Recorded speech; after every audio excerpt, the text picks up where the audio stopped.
And if you go to the website of the Chinese Foreign Ministry website, Beijing, it says there, joint development means that China owns the oil and gas, but because out of goodness, out of its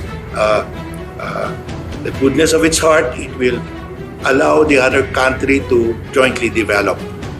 But that is not international law. I mean, no country will accept that, and that is why we terminated the further discussions on joint development with China, because China demands that we abandon our rights to our own exclusive economic. My name is Zhao Mengtao. I'm from the Chinese Embassy in Thailand. I'm the political counselor. So thank you very much, Professor. So I would like to give you some comments.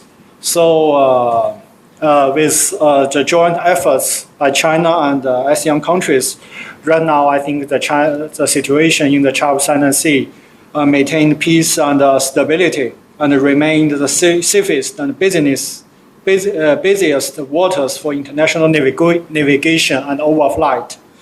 Not long ago, China and Indonesia signed an intergovernmental document on maritime joint development. China and Malaysia launched a bilateral dialogue on the management of maritime issues, and China has established a maritime dialogue mechanism with all the countries concerned. So right now, the responsibility for the current tension situation at the South China Sea does not lie with the Chinese side. And with China's facilitation, the consultation on the COC are accelerating.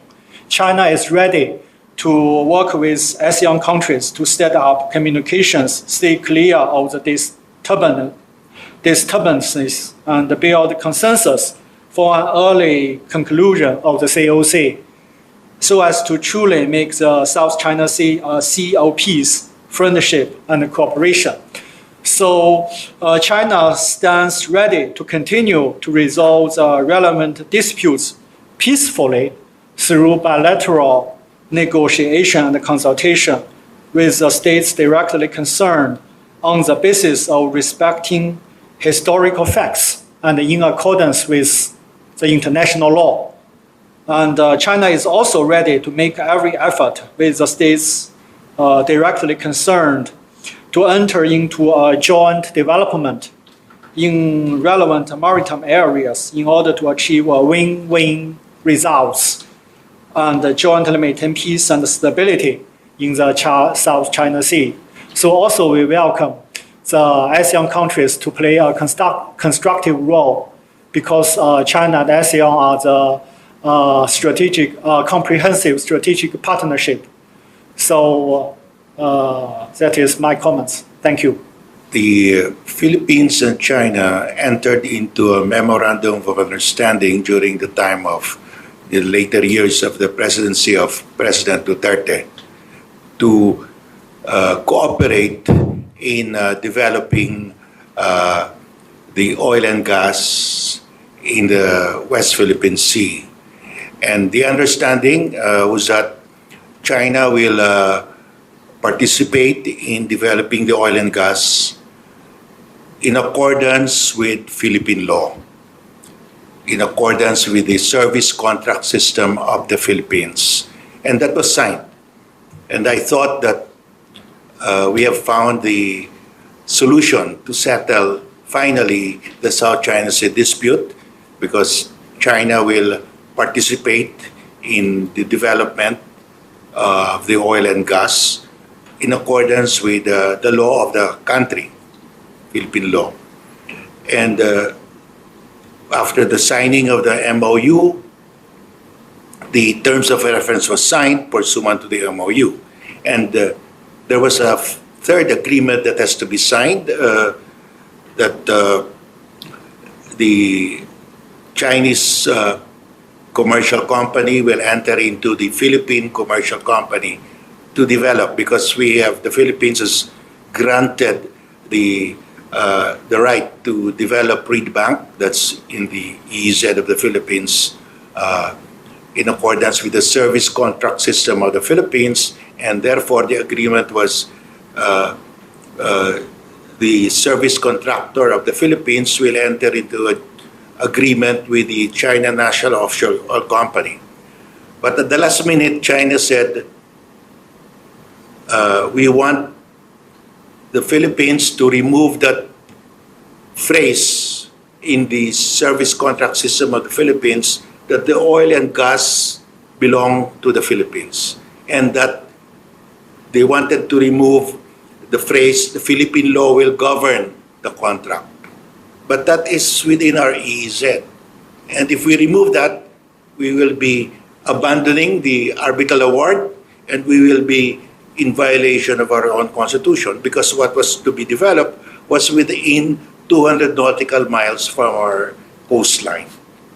So the whole thing fell apart because at the last minute, China insisted that we abandon the arbitral award. That means we will abandon our rights to our exclusive economic zone. So China wants to enter into a development, and if you go to the website of the Chinese Foreign Ministry website in Beijing, it says there, joint development means that China owns the oil and gas, but because out of goodness, out of its the goodness of its heart, it will allow the other country to jointly develop. But that is not international law.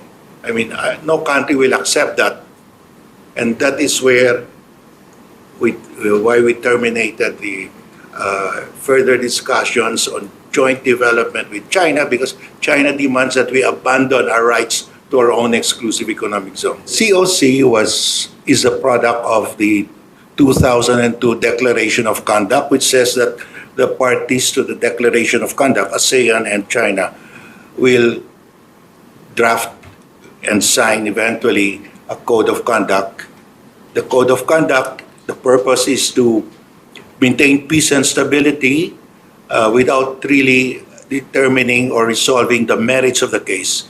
It was just to preserve peace and stability while the dispute is being settled on the merits under UNCLOS.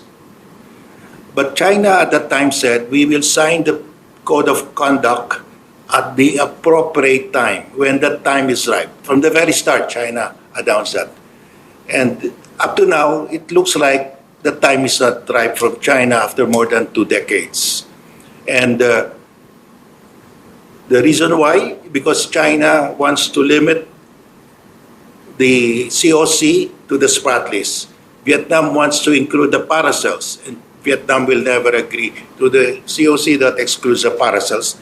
And we want to include Scarborough Shoal in the COC. China doesn't want to include the Scarborough Shoal in the COC. We want the COC to include the arbitral award of July 12, 2016. China doesn't want to include the arbitral award. We want to make the COC legally binding. China doesn't want to make the COC legally binding. So that's why everyone is saying it's really dead in the water. Existing international legal order is found in the 1945 United Nations Charter. There are 2 provisions there which form the bedrock of the international legal order. The first provision says, all disputes between states shall be settled peacefully by negotiation, mediation, or arbitration. And the second provision states, in the settlement of disputes, the use of force or the threat of force is outlawed. And these 2 provisions have maintained the peace and has prevented another world war for the last 80 years. In the preamble of the UN Charter, they have adopted these 2 provisions to prevent the scourge of another world war. And it has successfully maintained and prevented another world war. But today, this existing international legal order is threatened. It's being tested in 2 areas of the world. In Europe, Russia has invaded part of Ukraine to settle a territorial dispute with the use of force. That is why the entire European United Nations and all the peoples in Europe, having experienced 2 world wars, it is in their DNA that territorial disputes cannot be settled by use of force, and that's why they are supporting Ukraine. They do not want to go back to the period before the 1945 UN Charter. Before the 1945 UN Charter, the rule was might is right. If you have a dispute with your neighbor, you invade your neighbor, and if you succeed in invading your neighbor, you are rewarded with the territory of your neighbor. That was the rule, and that has led to wars and finally to 2 world wars. And since the nations of the world have seen the power of the atomic bomb in destroying 2 cities in Japan, Nagasaki and Hiroshima, the framers of the UN Charter decided to outlaw the use of force or the threat of force. But this existing international legal order is now threatened in Europe with the Ukraine war and also in Asia. In Asia, China is claiming almost the entire South China Sea with its 9, now 10 dash line. The dash lines are still growing.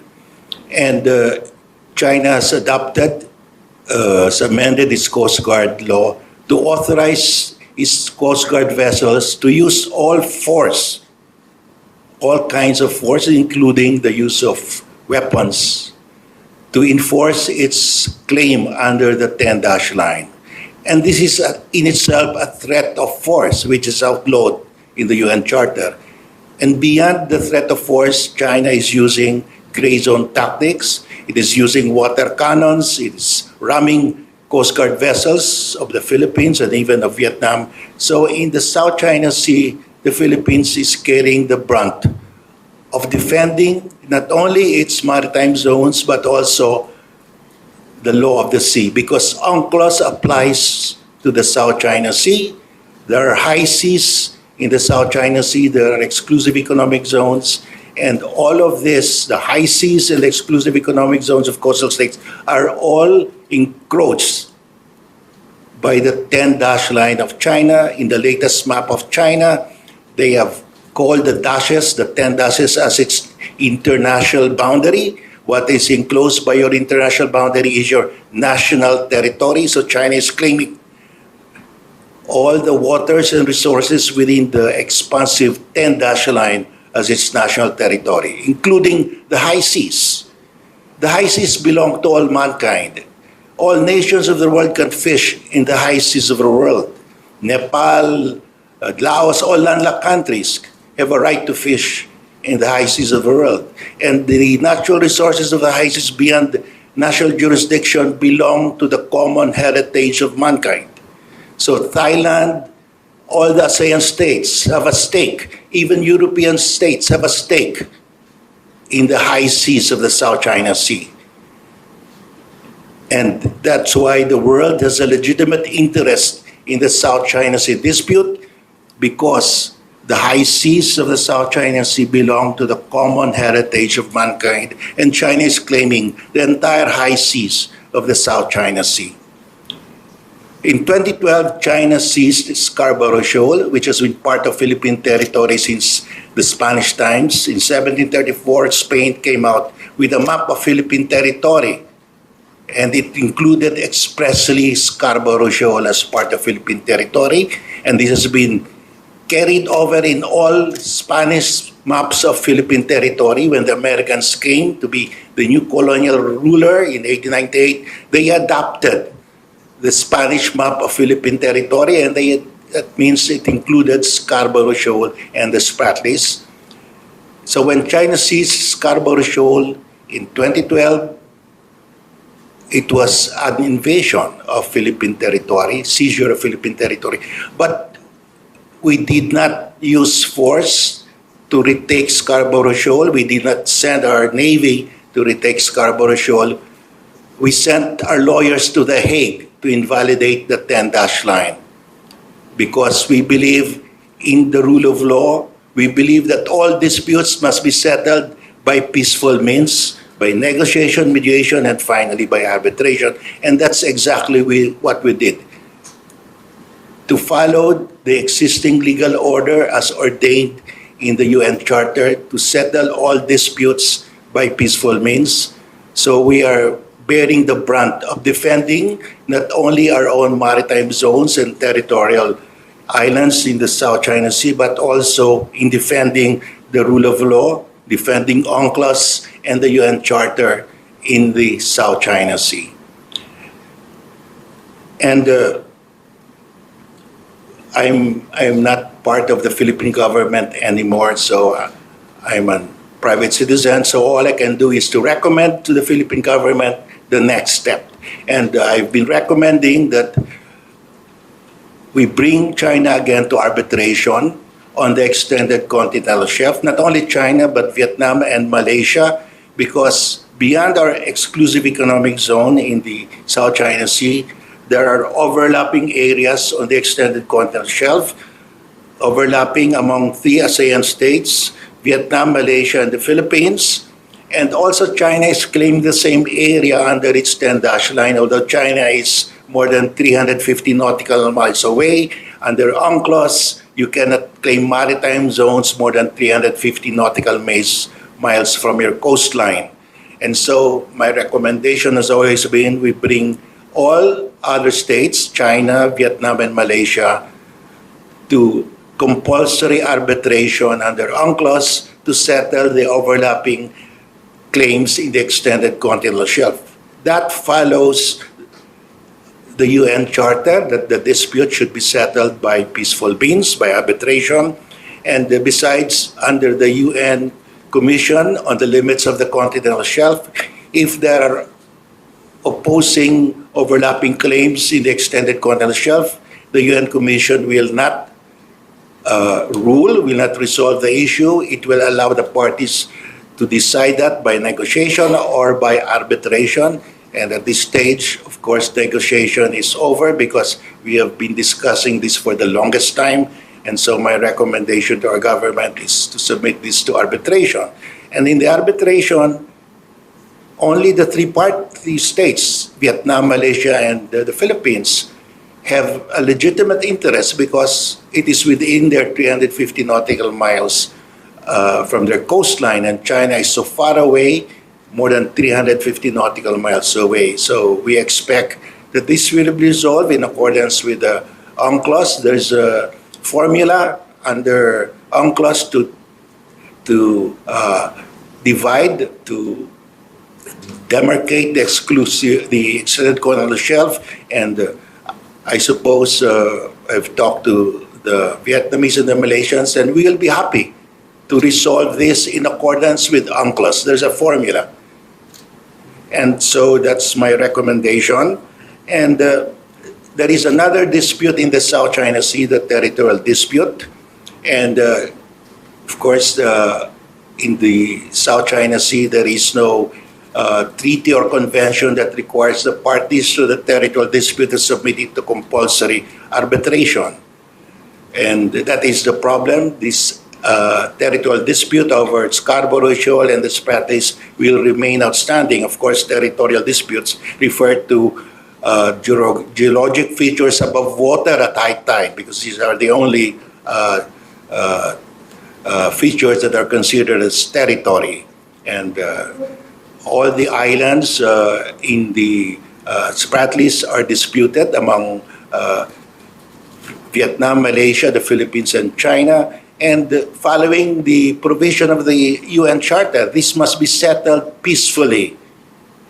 And we are now in the late stage. This should be settled by arbitration. So my recommendation to my government is to settle this by arbitration by inviting China, Malaysia, and Vietnam to submit the territorial dispute in the Spratlys to arbitration, because that is in accordance with the UN Charter. Of course, the problem is the consent of China will have to be secured, and I understand that Vietnam and Malaysia are willing to submit this to voluntary arbitration, but China may not. But we have to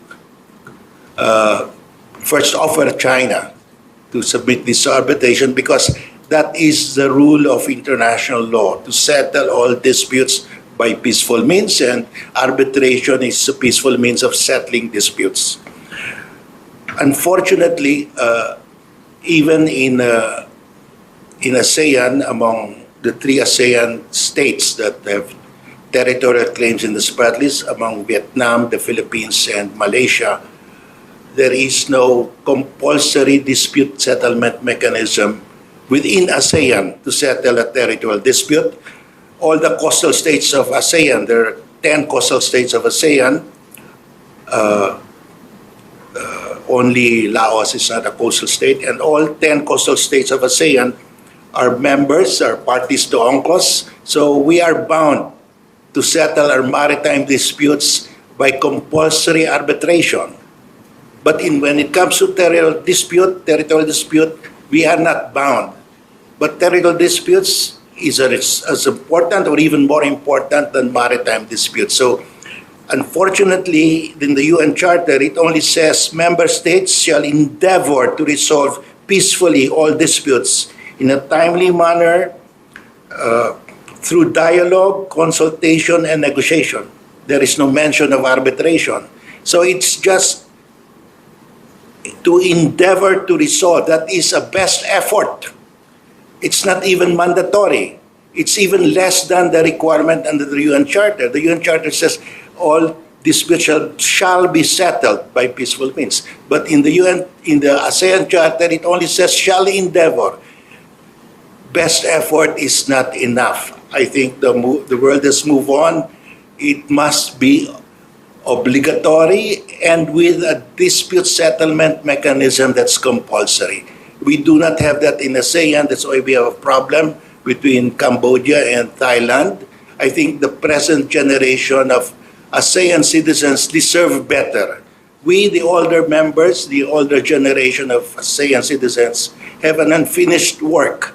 We have to revise the ASEAN Charter to make it mandatory that territorial disputes within ASEAN must be settled by peaceful means, including arbitration with a compulsory dispute settlement mechanism, because as a community as an economic union, we can never reach our goal if we have territorial disputes. That's why in EU, before you become a member of EU, you must settle all your territorial disputes with the members of EU.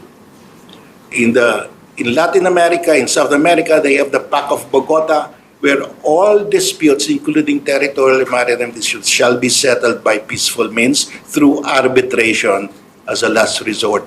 We do not have that in ASEAN. So territorial disputes continue to fester in ASEAN, but we have a history of voluntary arbitration. The first voluntary arbitration to settle a terrorist dispute was between the Philippines and Indonesia. At the time, we were under colonial rule, so it was between America and the Netherlands, and we settled peacefully a territorial dispute in Las Palmas. The Philippines lost. We abided by that. And then you have the Cambodia and Thailand border dispute on Preah Vihear that is settled by arbitration under the International Court of Justice. And then Malaysia and Indonesia over Sipadan and Ligitan. Indonesia lost, and Indonesia said, okay, we will move on. We accept the decision. Malaysia and Singapore over Pedra Blanca. Malaysia lost, and Malaysia said, we will move on. So we have a history of settling territorial disputes by voluntary arbitration. Why don't we now include that in the Charter of ASEAN to settle territorial disputes once and for all? Because we owe it to future generations of ASEAN citizens. We cannot bequeath them these territorial disputes. So I end my presentation here. Thank you for your patience and kind attention.